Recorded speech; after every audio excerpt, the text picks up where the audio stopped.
The waters are still, the shipyard almost silent. But a century ago, this grey Belfast quayside witnessed a legend in the making. This was the birthplace of the most famous ship the world has ever seen, Titanic.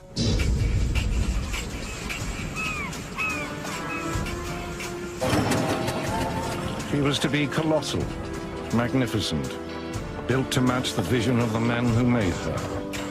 Men driven by boundless ambition. Yes, I am laying down a challenge. Perhaps the greatest in the history of shipbuilding. By a sense of foreboding. Surely the first rule of safety must be to think the unthinkable.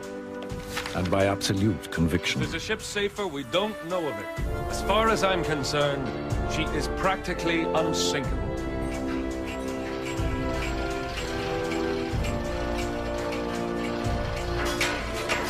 But the true forgotten Titanic story is that of the workers who built the world's most luxurious ship with their bare hands. It's a story of violence and high political drama, of despair and tragedy, and of shame. Titanic, 5 years in the making, sank in less than 3 hours. 1,500 died. Among them, a handful of the shipyard men who brought her to life. This is the untold story of those men and their ship.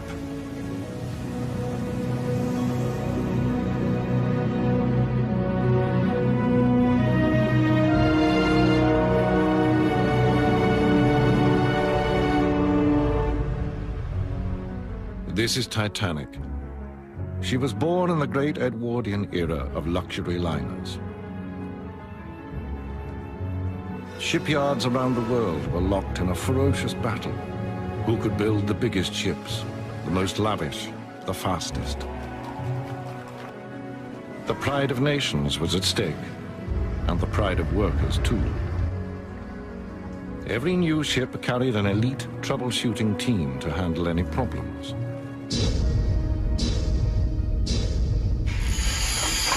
Titanic was no different.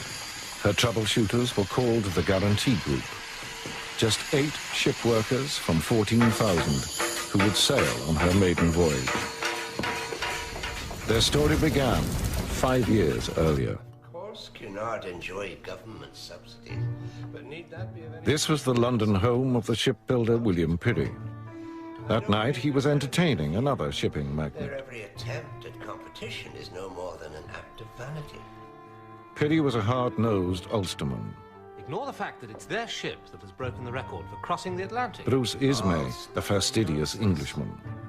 As owner of the White Star shipping line, Ismay faced a challenge. His rivals, Cunard, were building new, fast liners. And as I've always said, Bruce, speed isn't everything. But surely you understand why White Star must respond. You really want to get caught up in some ridiculous competition with Cunard? I hadn't realized you were so concerned with prestige, Bruce. Without prestige, the White Star Line, and for that matter your shipyard too, William, has no future. Cunard's pursuit of speed is futile. The costs just don't add up. And if people want scale, we'll give them scale.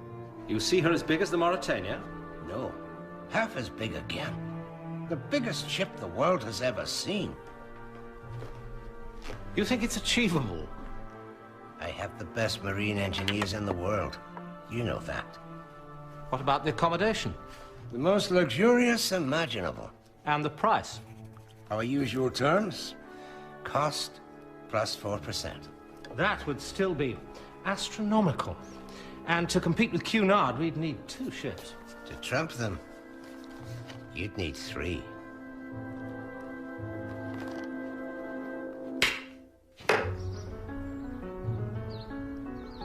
The deal was made in Belgravia, but it was Belfast where Titanic would be built. Belfast was Ireland's industrial heart, and its lifeblood was the talent of its workers. They'd made Pirrie's company, Harland & Wolff, the biggest shipbuilder in the world. Now a handful of them were about to enter legend. Alfie Cunningham, just 16, was starting as an apprentice. Nervous, Alfie? Who's nervous? His widowed mother had 6 mouths to feed. Alfie was man of the house.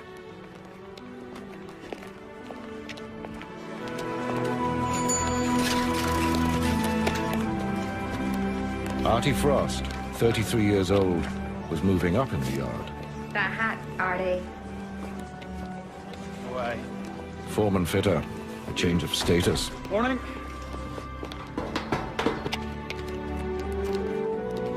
See ya. Tommy Miller, age 25, was a ship's carpenter. I'll see you boys, all right? Show me your piece.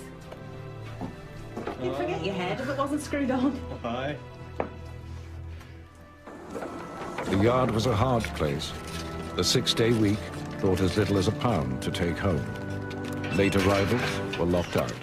Oh, sorry, lad.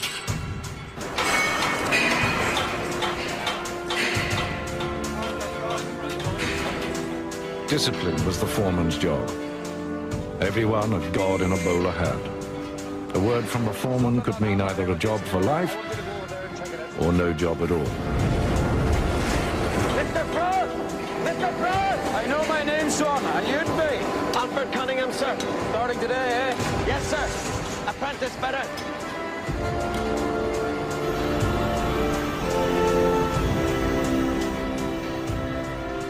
There were 14,000 workers in the yard, and Alfie Cunningham was bottom of the heap. Tell me what you know about a ship's engine, young man. Nothing, sir. Then you better waste no time in learning, son, or you'll be out in your ear. Artie Frost had started as an apprentice. He knew how the yard worked. His ability had brought steady progress. But to get the foreman's job, he'd had to wait until his father retired. At the top of the company, too, it was a family affair. That's a fact. Cunard have got ahead of us. We must show them we won't let them stay there. Well, I'm sure you'll relish the opportunity to do that, William. Peary's chief of design was his wife's brother, Alexander Carlyle. Chalk and a cheese. Tommy, Roderick, Alexander's put you in the picture. Indeed. It's tremendous news. Thomas Andrews was Peary's nephew. Many believed he was already being groomed to take over the company. An entire new class of liner. It's extraordinarily bold. Of course, it's only a starting Roderick point, Chisholm, gentlemen. chief I draftsman. told Ismay he could have them within 4 to 5 years. Really, William, we all know how much you like to throw down a challenge, but quite frankly, that is ridiculous. Why? These ships cannot simply be imagined into existence, William. Of course, Alexander. And yes, I am laying down a challenge. Perhaps the greatest in the history of shipbuilding. That's a challenge I know you'll want to take on. And with Tommy and Roderick to help, you can turn the vision into a reality. Peary's iron will ruled throughout the yard. Get up at it, are you? Turn on that metal. What are you Every up to? second of the shipbuilding day was his. Down the toes. Even the lavatories were known as the minutes because of the timekeeper at the door. 7 minutes per worker per day. That was the rule.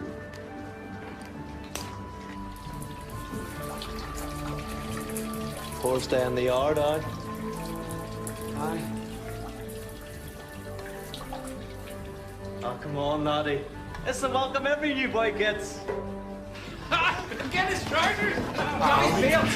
Keep out less Flowery. Said, leave him be. Come on, that's right, Flowery, you run. That's the only thing you Catholics are good at. Just 1 in 8 workers at the yard was Catholic. Is that a fact now? Go on with you. Idiots. But Lord Peary frowned on sectarianism. Friendships across the divide with Protestants like Tommy Miller were commonplace. Have not charity, it profiteth thee not. Charity suffereth long and is kind. The dinner break threw everyone together. For 45 minutes, a man's time was his own, to spend as he pleased, in discussion and debate, gambling or games, and of course, the Bible. Prepare to burn in hell! No one was blind to religion, but more important still was the division between trades, and the kings of the yard with the toughest job were the riveters. Michael Flaherty, for one. Thank you. Thanks for that.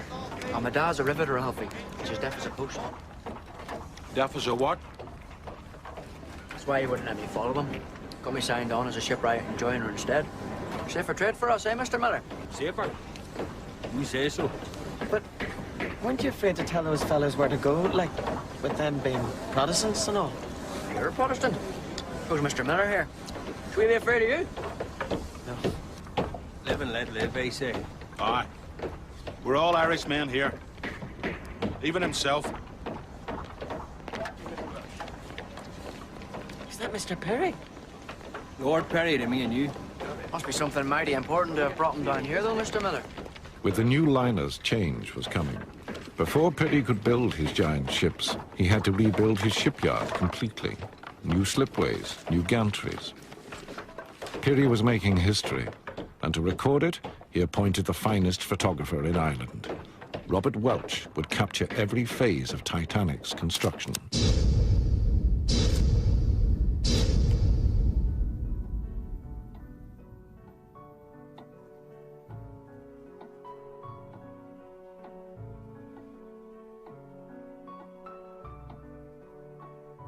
Titanic had begun with a gentleman's agreement.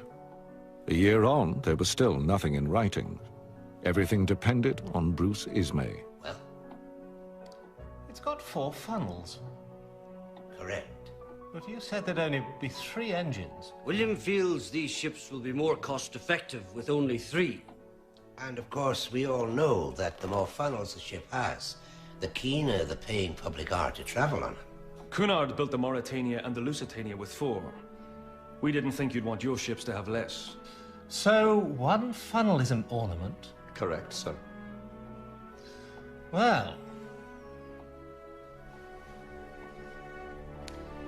I think she's magnificent. How soon can you start? We can commence work on ship 400 in a matter of months. 401 soon after. Well then, I'd better sign the contract. Of course.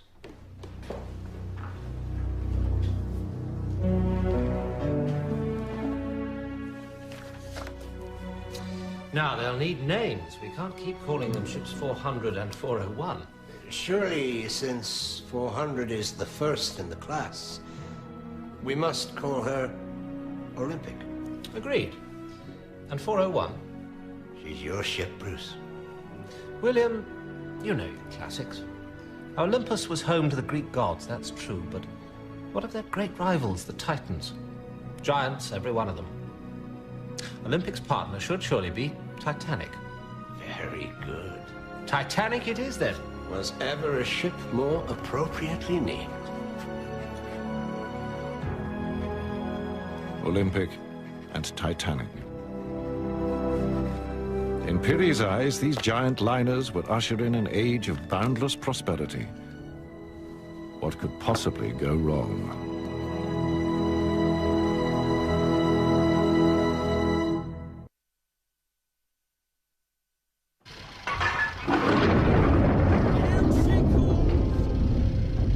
A storm was breaking over Belfast. Before Lord Pirrie could build the future, he had to destroy the past. 3 entire slipways were razed to the ground to make way for 2 massive cradles where Olympic and Titanic would be laid.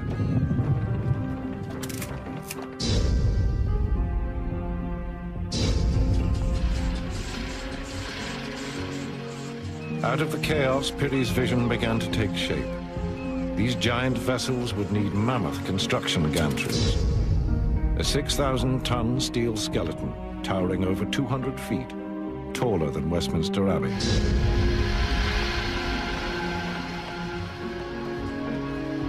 At its heart was an intricate system of mobile cranes, designed to reach every part of the ships beneath. Peary had promised the biggest ships the world had ever seen.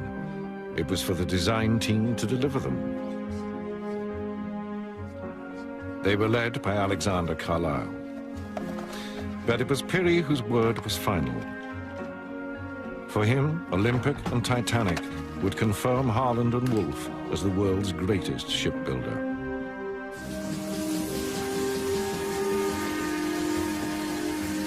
And even the youngest of his workers felt the same.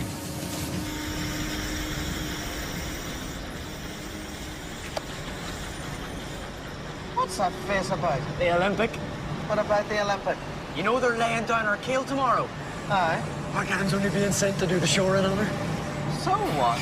Oh, come on, Alfie. She's gonna be famous all over the world. So's Titanic. And Mr. Frost says our crew's gonna be fitting Titanic's engines. Well, Olympic's gonna be built first. So what? She's the ship that matters. My arse. She is too. Olympic's gonna be the ship that everyone talks about. Aye. Right. First to start building, first to be launched, first to cross the Atlantic. Titanic's going to be a mighty ship that no one remembers. The yard was full of expectation. The new gantries waiting for the ships to rise within them, and a handful of workers hardly daring to dream they might yet sail on.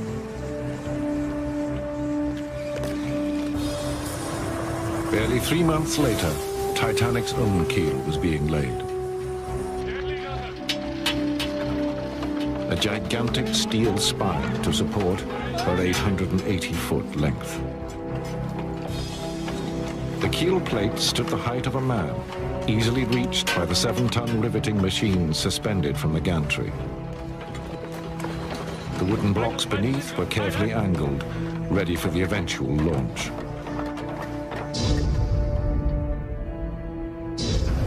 Meanwhile, the steel frames that would form Titanic's ribs were being prepared. In the molding loft, a room the size of a football pitch, full-scale cross-sections of the ship were drawn in chalk, and the steel work that would give her shape was bent to match. One by one, the 300 frames of the hull were reared into place.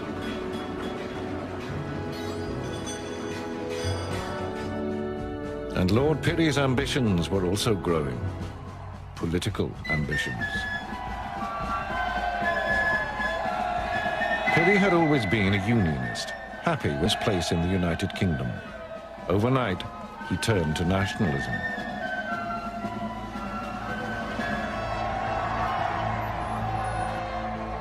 Ireland would prosper more, he argued, free from rule by London. Many Irishmen shared this vision. They called it Home Rule, but Peary was playing with fire. Those against Home Rule included many of his own workers. As Titanic took shape, a rift was developing in the shipyard.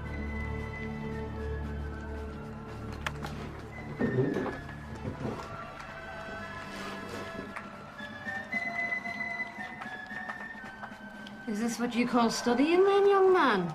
Just taking a wee break, man. Some sight, though, isn't it? There's a lot of men I know down there from the yard. Look, there's Mr. Frost, my foreman. You best not let him see you taking time away from your studies, then. What with all the exams you've got to pass? Tommy Miller's family had dreams of their own. Where was the sail to when you built her, Daddy? America. Where's America? I'll show you, son. Here is Ireland. Here is Belfast. And here's America. A lot of people go there. A lot of Irishmen go there. Why? Apple pie. What? They say they've got the best apple pie in the world. Apple pie like you've never tasted. Covered in cream. Honest? Can we go? Tommy. You're still not yourself, are you? I'm just a wee bit tired, that's all. You need to go and see Dr. Henry. Can't afford it. An outside lavatory, a tin bath, and just about enough food on the table for the men building Titanic. And for the most discerning of our first-class passengers, there will be a choice of 39 private suites, each one of which will comprise bedroom, bathroom, private sitting and dining rooms, all fitted out to the highest standards. Yes, gentlemen, splendid though these plans are, we had agreed to discuss less exotic subjects today. Now then, gentlemen, I propose we install 16 lifeboat stations, 4 lifeboats at each station, giving us up to a total of 64 lifeboats. Which would exceed Board of Trade regulations by some way. As Board of Trade regulations stand. But given the size of these ships, we must surely expect them to demand greater lifeboat accommodation. William?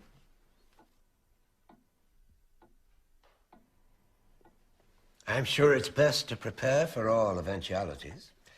Now, if we look at the first-class lounge, the Palace of Versailles.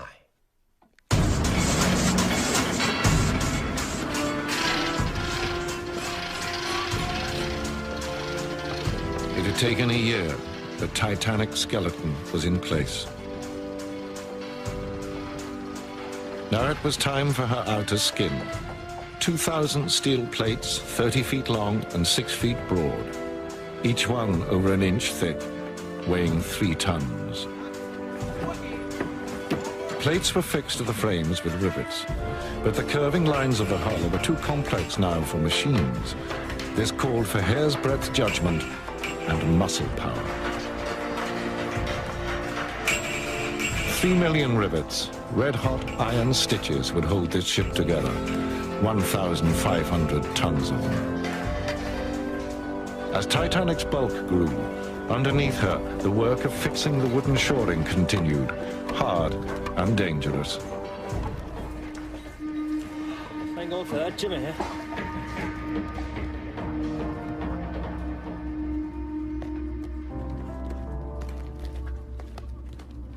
Beneath the activity, there was unease. The rift over Home Rule was growing. The fiercest opposition came from the Orange Order.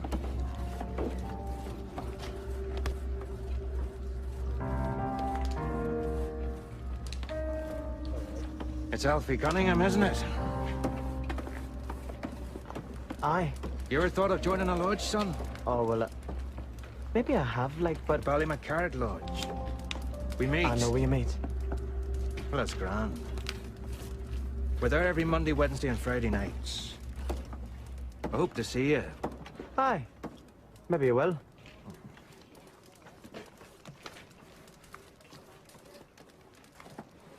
You wouldn't. Wouldn't what? Go to an Orange Lodge meeting? Who says? What an idiot you'd look in a sash and a bowler hat, banging a stupid great drum. Get lost, Flaherty, Come would on, you? can't you take a joke?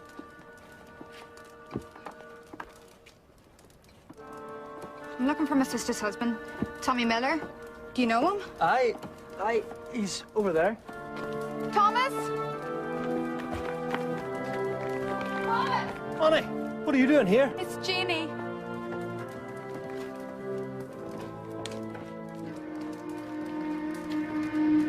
The tide in Tommy Miller's life was turning. I found her on the kitchen floor. Dr. Henry says it's rheumatic fever. Is it bad, Doctor? Before antibiotics, rheumatic fever was common. The result, almost certainly, would be heart disease.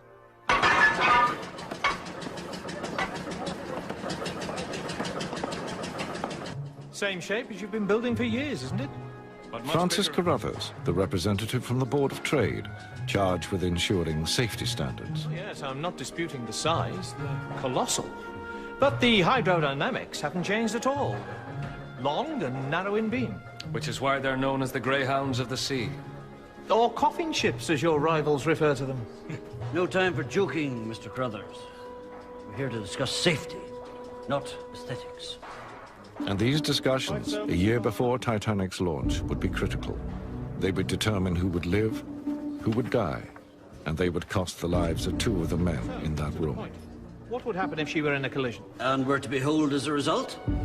Well, I think I can fairly say that our new bulkhead door system is both revolutionary and unique. The damaged area will be completely sealed from the rest of the vessel, hermetically sealed. In theory, She should stay afloat no matter what the damage. The ship is, in a real sense, her own lifeboat. Nonetheless, I see you've allowed for 16 lifeboats? 16? I have made allowance for a great deal more than 16. But 16 will meet the legal requirement exactly. Lord Pirrie knows that. He has spoken directly to you? Well, yes. The provision of lifeboats, the entire design, is my responsibility. For Carlyle, 40 years with Harland and Wolff, this was breaking point. The regulations clearly show that 16 lifeboats is sufficient for a vessel of 10,000 tons and over. Agreed, William. But these ships are 5 times that size. How on earth can we get more than 3,000 people into 16 lifeboats? I've freely offered a further provision of 4 life rafts as well. We're now giving them more than their regulations demand. Oh, the regulations are out of date. This is a theoretical risk only, Alexander. The ships have been designed by you so that they cannot sink. Don't you see, William? Any human design is fallible.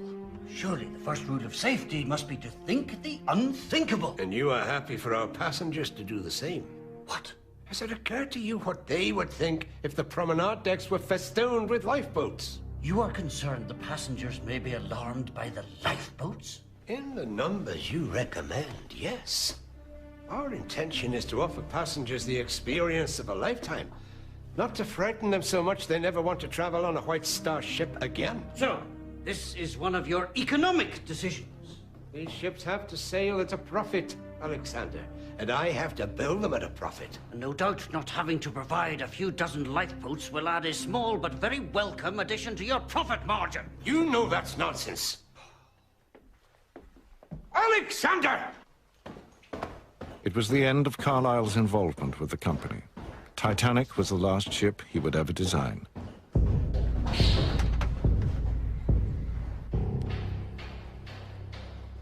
Titanic would need a new chief designer. For Lord Pirrie, there was only one choice: his nephew, Thomas Andrews. In the spring of that year, 1910, Halley's Comet was visible in the night skies throughout Europe. Some say it was there when Andrews took his wife, Helen, pregnant with their firstborn, to show off his new liner.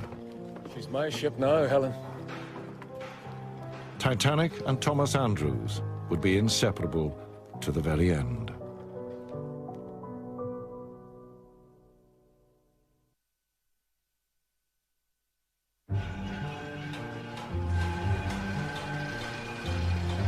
By the spring of 1910, Olympic's hull was fully plated.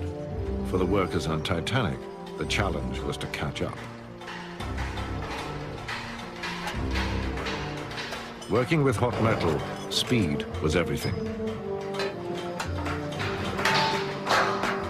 The riveters were paid on piece rate. The faster they worked, the more they earned. Danger was always close by.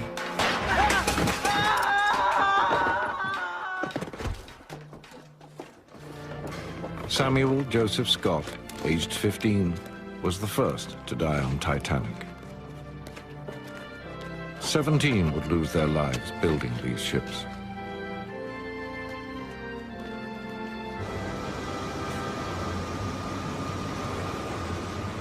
Alfie Cunningham was starting work on Titanic's boilers. Theirs was the heartbeat that would pump 30,000 horsepower to the engines. 29 boilers, fed by 159 furnaces, burning over 600 tons of coal each day. The boilers dwarfed the men who built them, but Titanic was designed for efficiency. Excess steam would be diverted through a turbine to increase her power by more than half. And this is where all that energy would be driven, to the giant manganese bronze propellers. A central one of 22 tons, flanked by 2 more, 38 tons each, and 4 times the height of a man. It was these that would drive Titanic through the Atlantic swell, but that was still 2 years away. First, a 200-ton floating crane was needed to lower the engines and boilers into Titanic. A German company was supervising the crane's construction. But as the monster grew, so the rows began. I'm telling you, bonehead, if you want us up there, you can whistle! The Belfast men were deeply suspicious of the Germans. The lads reckon it's none too safe up there, and they might have a point. The way they see it, it's a German crane. Let them risk their own necks. See, a lot of the boys are convinced they're spies. Come here to steal the secrets of our new ships, sell them to our competitors. No one was better equipped to tackle the problem than the chief draftsman, Roderick Chisholm. His way with words would eventually win him a place on Titanic. Roddy Chisholm had worked his way into management from the shop floor. He could get on with anyone. Better still, he spoke German. Je schneller der Kran steht, desto schneller werdet ihr alle wieder zu Hause. National pride was at stake. The Germans agreed to finish the crane themselves.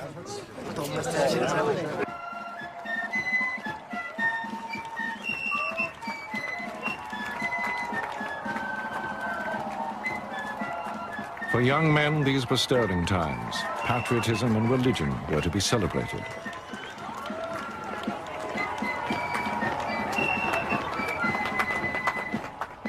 Alfie hadn't joined the Orange Order himself. He was too busy studying. But he could understand the pride felt by those who were Orange men. You all right there, Alfie? Fine, Mr. Frost. Good man. He was proud, too, of Titanic. This was the launch day for Olympic. Lord Pirrie was never happy to see work stop.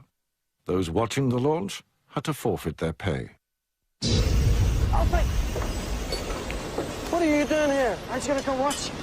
Watch what? You know what? 5 minutes to go. Come on. You want me to lose half a day's wages just to watch that old tin tub splash into the lagoon? It's just my ship, Alfie. Aye.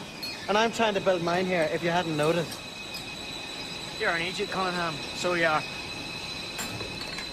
With hard work, Alfie might yet get onto Titanic. But today it was Olympic in the limelight. Lord Pirrie had even had her painted white for the photographs. The giant floating crane was ready at last, but the German flag had been raised as a finishing touch. The Belfast men were not impressed.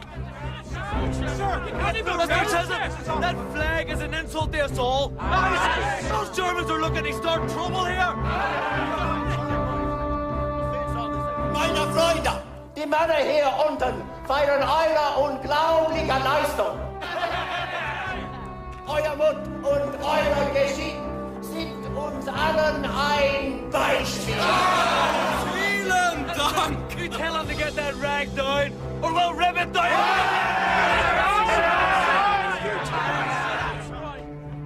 Kommt herunter. Wir wollen auch die Zukunft unserer Länder anstoßen. Ich Michael nun, Chisholm! Ehrenmänner sind ein Haufen von Bettnässen, aber wir werden ein Bier mit ihnen trinken. So where do we stand, Mr. Chisholm? We've apologized handsomely. And I've promised you all a drink. The Germans surrendered both the crane and their flag. They were even persuaded to hoist the Union Jack. Soon enough, these men really would be at war. But for now, peace.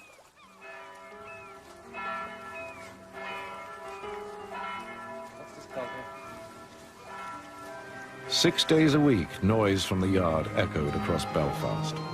On Sundays, it stopped. That's when the men brought their families to admire their work. Now, would you call that a funnel or not? You could fit a tram car in it.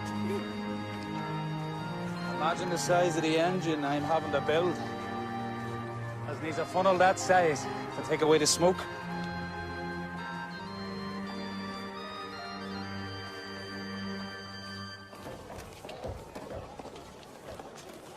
Now the stage was set for Titanic. It was launch day, and time for differences to be set aside. So what's What's going on? Ah, sure, they've only sent me over to help knock out the shores on Titanic. He's working on our ship. After all this time of saying she was second best. Aye, and I reckon he'll be permanent, son. Olympic seals off for sea trials this afternoon. So go on then. Get to work. Aye, but you be careful under there, son. That's no place for skylarking. Aye, of course I will. You right then, Michael? Where are you two off to? We're travelling first class, so we are. You what? We'll be going down the slip hunter. We'll have to help gather in the cable. That's not fair. No, it isn't, is it?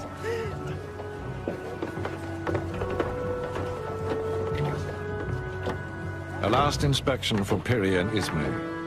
Even without engines and fittings, the hull weighed 24,000 tons.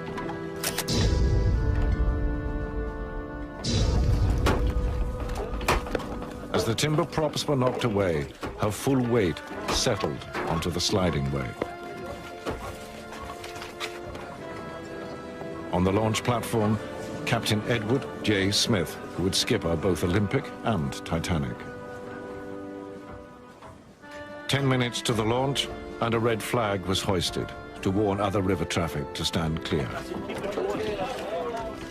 Titanic now rested fully on the slipway, thickly coated with 20 tons of liquid soap and train oil. Just 2 hydraulic triggers held her in check.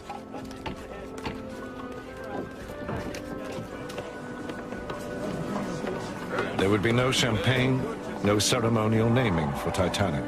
That was not the White Star way. A simple command was enough. Release the triggers!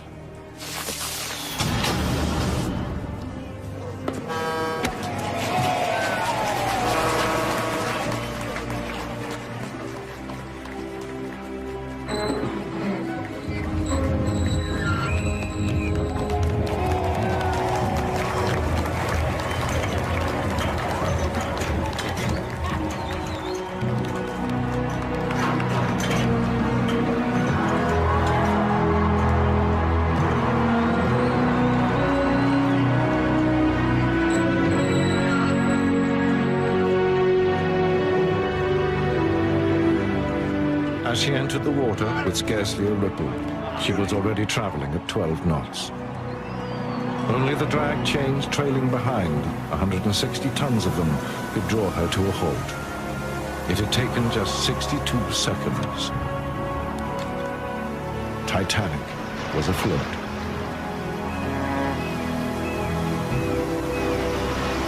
Nothing could check the chain of events that would follow now.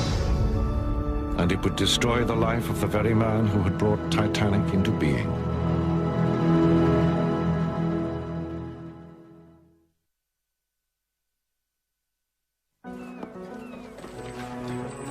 The slipways were empty for the first time in over 2 years. Titanic was in the water. She was still an empty shell, waiting for carpenters, engineers, and painters to transform her into a liner.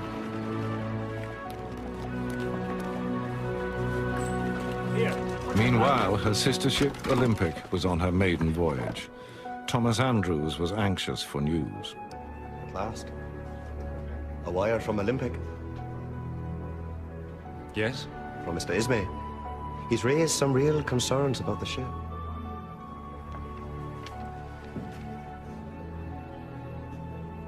The springs and the mattresses are too soft, and there's a lack of cigarette holders in the WCs. Also, we are short of a potato peeler. Well done, Tommy. Well done.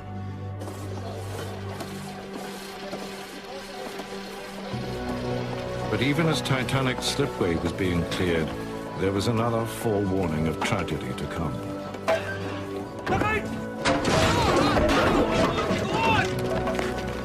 Get this off, Laurie. Get to the office. Tell them we need an ambulance. James Dobbin, aged 43, was fatally injured by falling timbers. He died the next day.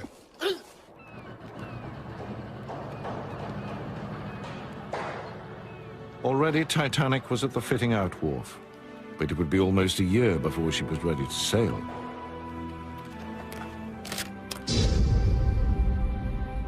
Funnels and boilers, decking and lighting, furnishings, fittings and paintings, all had to be put into place.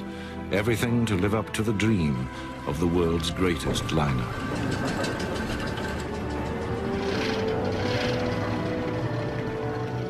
And in that year, the Guarantee Group would be chosen too. The 8 workers who'd earn themselves a trip on the maiden voyage. Many had scarcely left Belfast. America was beyond imagining. Shall I tell you something, Liam Flaherty? What's that, Mr. Miller? I think you're on your way to being a half-decent shipwright. You should tell my dad that. Yeah, that's deaf. I mentioned it to a few other people, though. Mr. Cumming, the gaffer, for example. Well, that's good of you, Mr. Miller. I might have done you a bigger favour than you think. Why's that? He's been asked by Mr. Andrews to recommend a shipwright and an apprentice to go on Titanic's maiden voyage. You don't mean he's thinking of recommending you and me? Thinking of is as far as it goes at the moment, Liam. Every day counted to complete Titanic. Piri could not afford distractions. There must be no let-up coming. None at all. I understand. But there was no escaping the bitterness in the yard. Ireland was heading for political crisis. Home rule simply means granting Ireland a measure of independence. It doesn't mean casting ourselves adrift in the Atlantic. With respect, that isn't how many of the men in the yard see it. And they're blind. If we get this right now, Tommy, the future of Ireland will be assured for 100 years or more. Now have that removed, will you?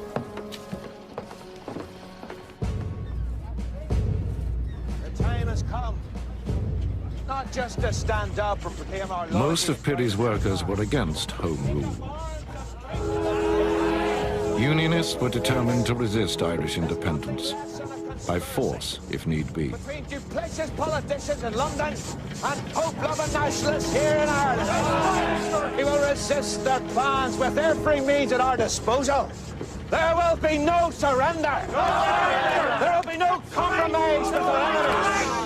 The workers of this shipyard will be at the vanguard. The talk was of treachery. Betrayal at first hand. And for Piri's workers, there was one man they could not forgive. William Piri! A man ready to deal with the devil! To sell his own soul if it suits him! There was poison in the air. Not succeed! They might be going to New York. New York? What are you talking about? Well, it's not definite, but Mr. Miller thinks you've a real chance of being asked. Get lost, Liam. Aye. So you get 100 yards from the Falls Road and you don't know where the hell you are. Did not take you to New York, son. New York. But she's not even your ship. Olympic's always been your ship. Yeah, well, Titanic's my ship now. Whatever happened to you, Alfie Cunningham? Mr. Gilzane. How long is it since you promised to come to one of our lodge meetings? Oh, well, I didn't exactly promise. It's just difficult. I've classes up at the Institute most nights. Well, study's a fine thing. But you should be studying the history of your own people, your own traditions. I'm sure you're right, Mr. Gilzane. And it's not just all talk these days, believe me. We're having drill most nights. Ready for all eventualities.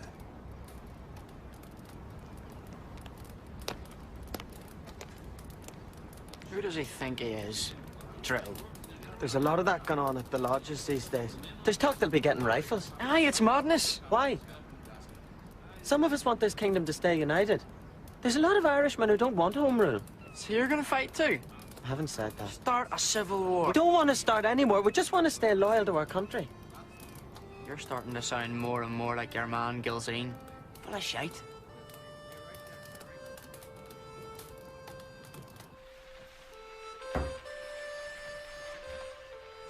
So is this true? You really might get asked to go to New York? Maybe. But I've been thinking, whether I do go or not, we should go. As a family. America? To live? The doctor says you need dry air, clear air. All it does is rain in this city. We can't leave Belfast. Why not? Because this is our home. We can't give that all up just because of me. People leave Ireland every day. And it wouldn't be just because you. This city, that yard, there's something bad in the air.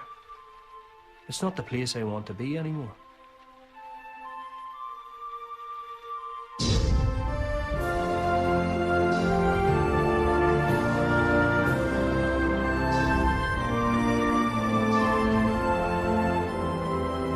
Only on Titanic now did the real world seem far away. Pirie's vision was coming to life.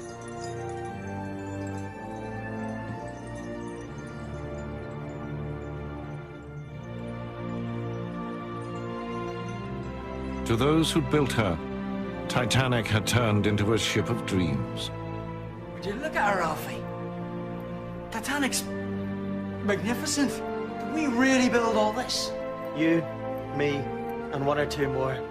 She didn't build herself, that's for sure. But isn't she grand? Solid. Like she's always been here. And always will be. Maybe she's too good for the likes of us now, though. Liam? Then, disaster. Titanic's sister ship, Olympic, was holed in a collision with a Royal Navy cruiser, HMS Hawke. The impact was felt back in Belfast, because the man responsible was the skipper who would soon also command Titanic, Captain Smith. The captain of HMS Hawke, quite simply, got too close and lost control. The concern now was that these liners were monster ships, too big to be handled safely. And it's plain from the photographs which vessel came off worse. Titanic's builders were past masters at handling the press. That Olympic comfortably survived the collision. Consider what would have happened to any other vessel which had suffered such severe damage. Say the Mauritania. As water flooded in, her poor crewmen would have scurried around frantically trying to close the doors between all her separate compartments and stem the flow. A vain endeavor. But we at Harland and Wolff, gentlemen, have introduced automatic watertight doors. A simple flick of the switch, Sahara ship, and render her safe. Much had been made of the watertight doors, a design that Harland and Wolff had actually borrowed from a German rival. What was undeniable was that they worked. As soon as water is detected in the ship, an electric switch is automatically thrown, causing all the bulkhead doors throughout the ship to close at once. Mr. Frost. I shall come to this side of the door, Mr. Green, or you may get very wet. There we are, home and dry. You see? With her automatic doors in place, Olympic had stayed afloat, even with two compartments completely flooded. So this, in your view, makes the ship what? Unsinkable? Captain Smith had long argued exactly that. I cannot conceive of any vital disaster happening to this vessel. Modern shipping has simply gone beyond that. Look, if there's a ship safer, we don't know of it. As far as I'm concerned, she is practically unsinkable.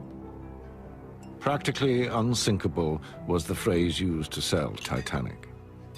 To most people, it meant simply that Titanic was safe.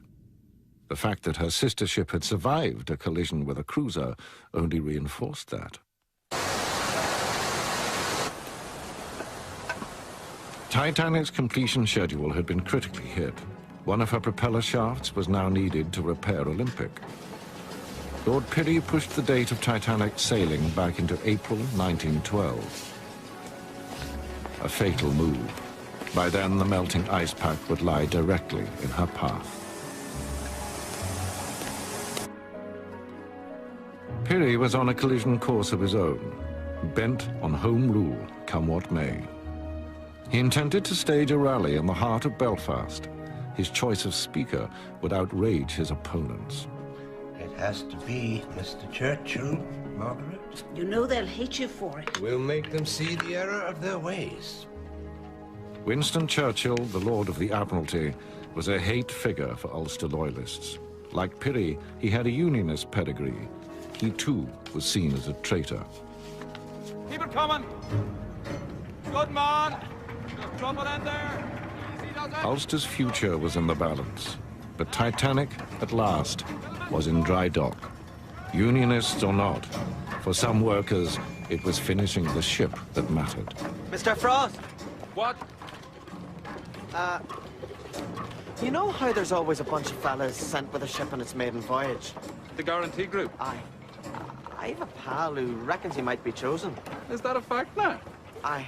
I was wondering if, like, you know, his foreman might be kidding him on.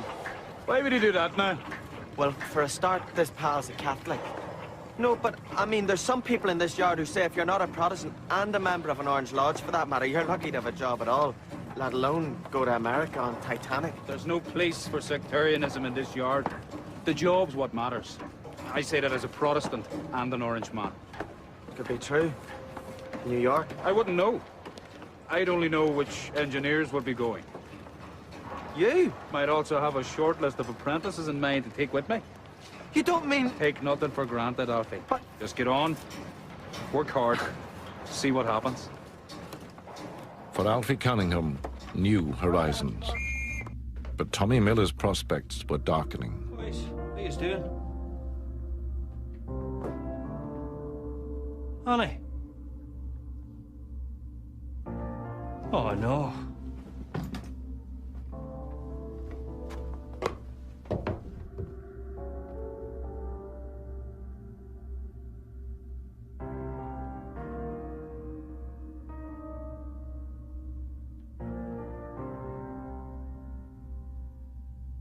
Jeannie Miller was just 32 when she died.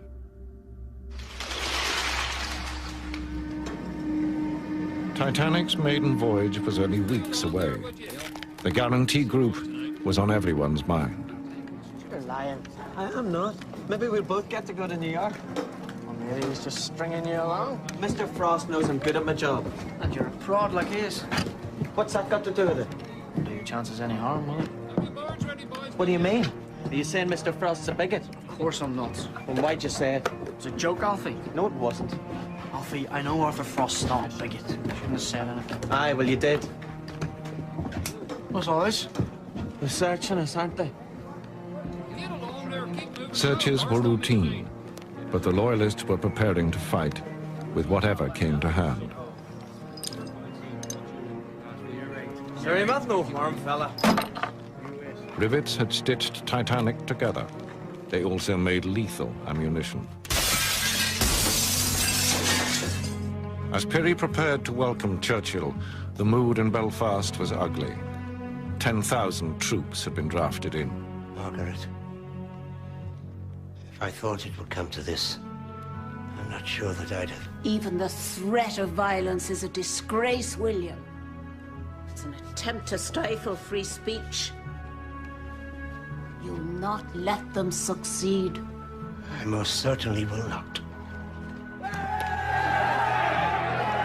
Pirrie and Churchill found themselves facing the full fury of the Unionists.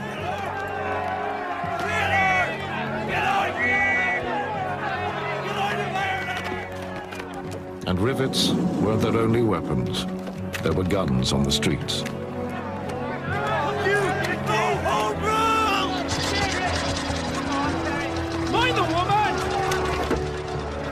Pirrie and Churchill were lucky to escape with their lives.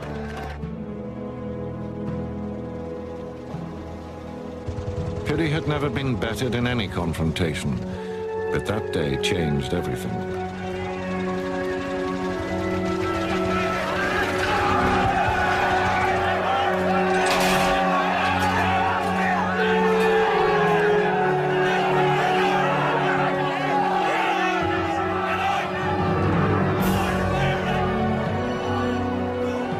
Lord Pirrie fled Ireland, humiliated.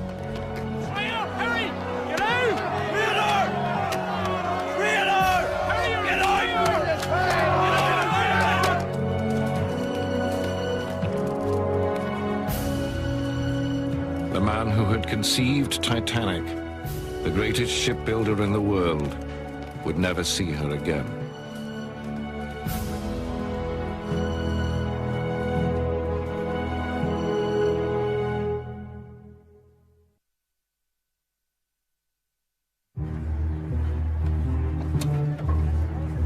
After 5 long years, Titanic was almost complete in the dry dock. But with Lord Perry's departure, all order had gone. It was no longer safe if you didn't belong. Excuse me, what's wrong with you? Show some manners, will you? I don't take any lessons in manners from you, dirty little pig. Hey, get away. You two think you're safe, don't you? Well, not anymore. Perry ran away, in case you didn't hear. All Catholics run away in the end. Perry's not a Catholic. Why? He's a Catholic lover. Even worse. Come on, son. Leave it. You're better than this.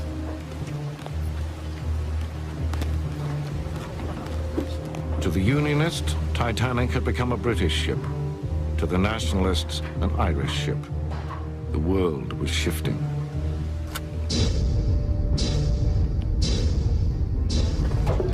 Here.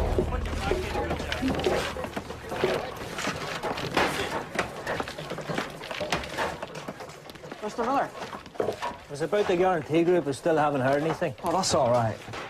Aye, but the thing is, if you're chosen, you'll not be going with me. What? You mean you've heard you're not going?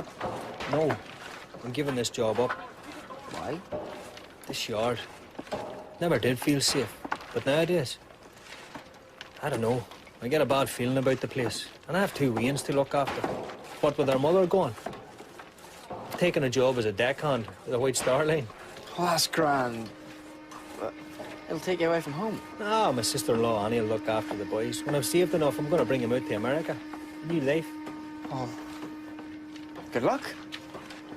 Aye. Thanks.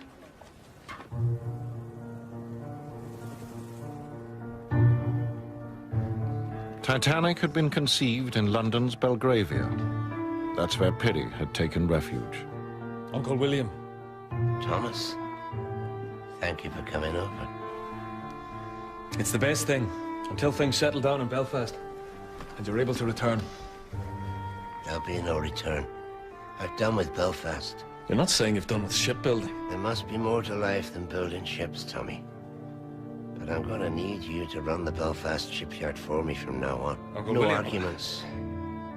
You're a unionist, and the best-liked man in Harland and Wolff. Something else I want you to do. Titanic's maiden voyage. I was supposed to sail with her. I can't now. Why? My health. A small tumor. My doctor insists I must have an operation. But you will recover. I want you to take my place on Titanic. Ismay is going too. Between the two of you, you can decide if this whole enterprise was worth it. I'm not sure if I know anymore. There was a different sickness in Belfast. Politics were being fueled by anger and fear.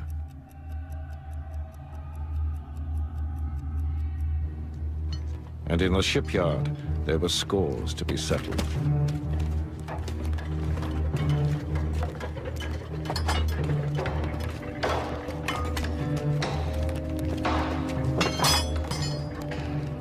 Flaherty. Flaherty. Lord Perry regrets to inform you that you're out of a job. And tell him to come down here and tell me so himself. Come on, Flaherty. You're not that deaf. You touch me one more time, son. You what? Ah, what's going on? Liam, get out of here! I'll be coming up.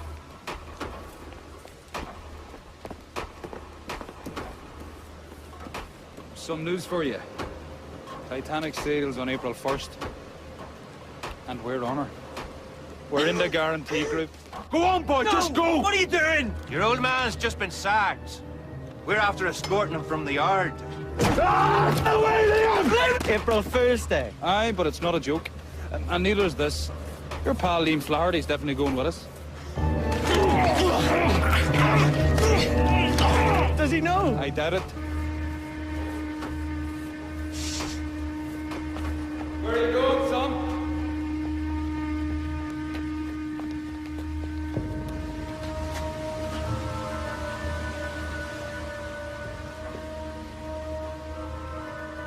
Pick his feet up. He's just dead. Keep it moving. There, now. Will not take you all the way. You'll want to walk out unassisted, like the proud men you are. Athenian scum! Get back to the falls with you. There'll be a tram any time. What's going on? These men have decided to look for work elsewhere. What? You've done this to them because they're Catholics. They got what was coming. You make me sick. Come on, son. Come on. You can't let them drive you out like this. That's what I thought. Liam, you can't. You've been picked for the guarantee group. It's definite. We're on Titanic together. Tell them they'll need to get someone else, will you? In the face of bigotry, many friendships were coming to an end. Titanic now was ready to leave the city of her birth and to face her final test. Her sea trials.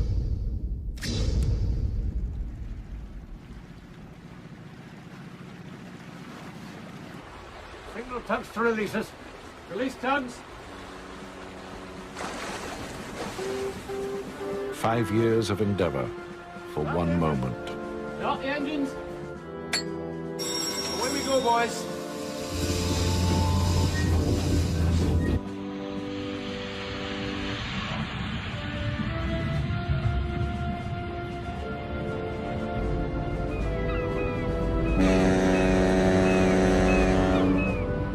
The steam from the boilers drove the main engines at a pressure of over 200 pounds per square inch.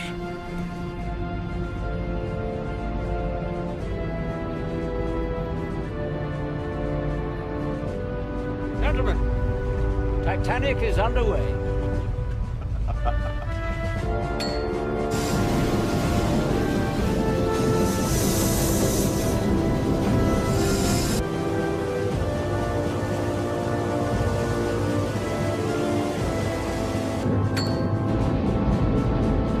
And with her turbine engaging the central propeller, she was brought up to cruising speed.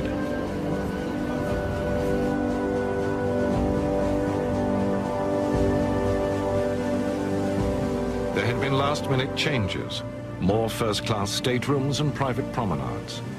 They'd made her heavier, 1,000 tons heavier than her sister ship. At over 46,000 tons, Titanic was now the world's biggest ship. The sea trials were not a formality. Hard to stop him. Francis Carruthers from the Board of Trade was on the bridge. In 3 years of construction, he'd inspected Titanic almost 2,000 times. I don't expect her to turn on a sixpence, Captain Smith. Just within reasonable limits. It was for him to sign her safety certificate.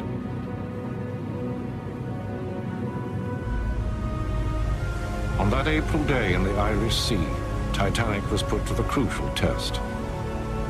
At her full speed, 21 knots, how quickly could she stop? Full speed astern. Full speed astern. Full stern!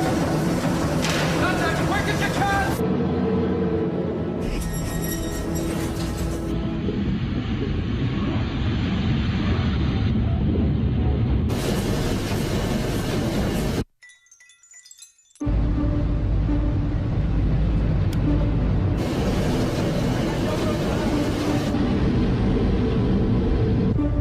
As the great ship slowed, the hopes of all who'd built her quickened.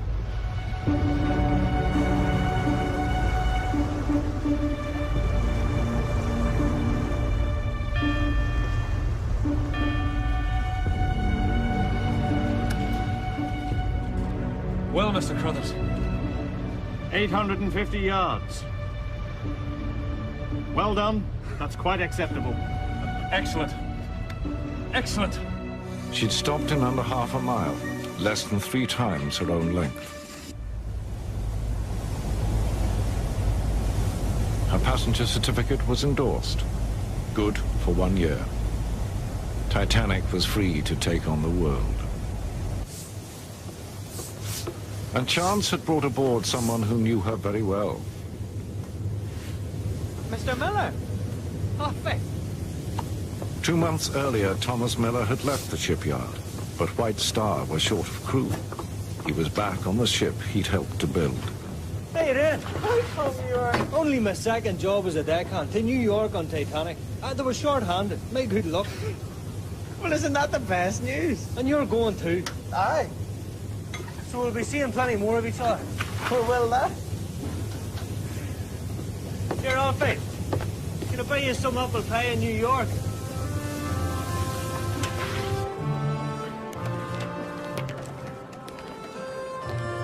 With the fading light, Titanic prepared to leave her birthplace for good.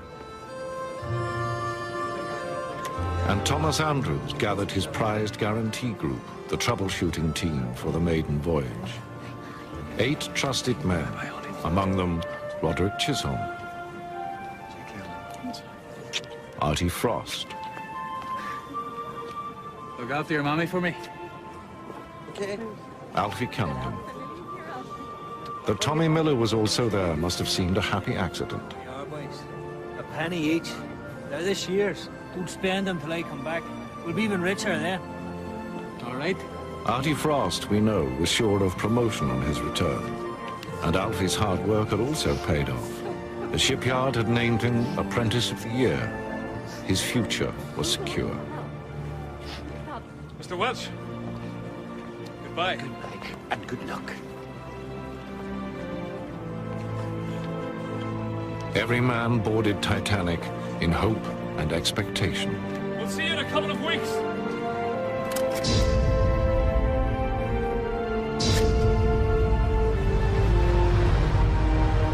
Days later, on the night of April the 14th, 1912, Titanic, the biggest ship in the world, met her iceberg, shaped by nature 6 times her size.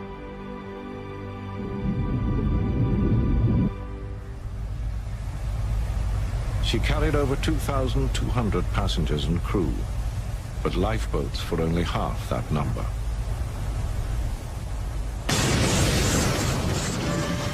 As rivets popped and steel plates parted, half a dozen gashes left Titanic mortally wounded. She had been designed to stay afloat with up to 4 compartments flooded. Under the iceberg's impact, 6 sprang open. 5 years in the making, Titanic sank in 2 hours and 40 minutes. Thomas Andrews is said to have helped many to escape. He was last seen alone in first class. Artie Frost was witnessed heading down into the engine room. The body of Roderick Chisholm, chief draftsman, was never recovered. Alfie Cunningham, 21 years old, was reported among the survivors. It was a case of mistaken identity. And Tommy Miller died alongside his former workmates. All of the guarantee group, the men who built Titanic, died on board their ship. 1,500 more people died with them.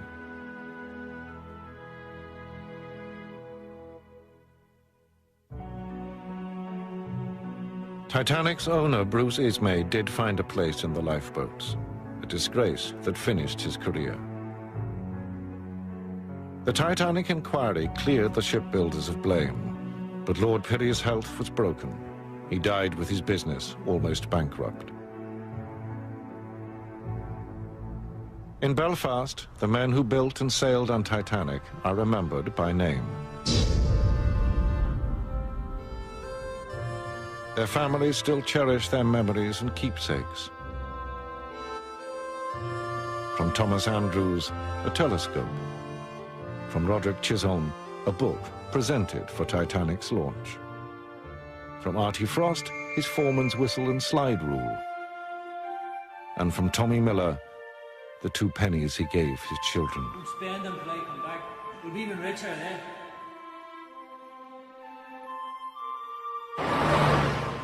Those who built Titanic believed they stood at the dawn of a new era. Sadly, they were right. Within 2 years, the entire world would be at war. The Edwardian dream was over. But the dreams of the men who brought Titanic to life would never die.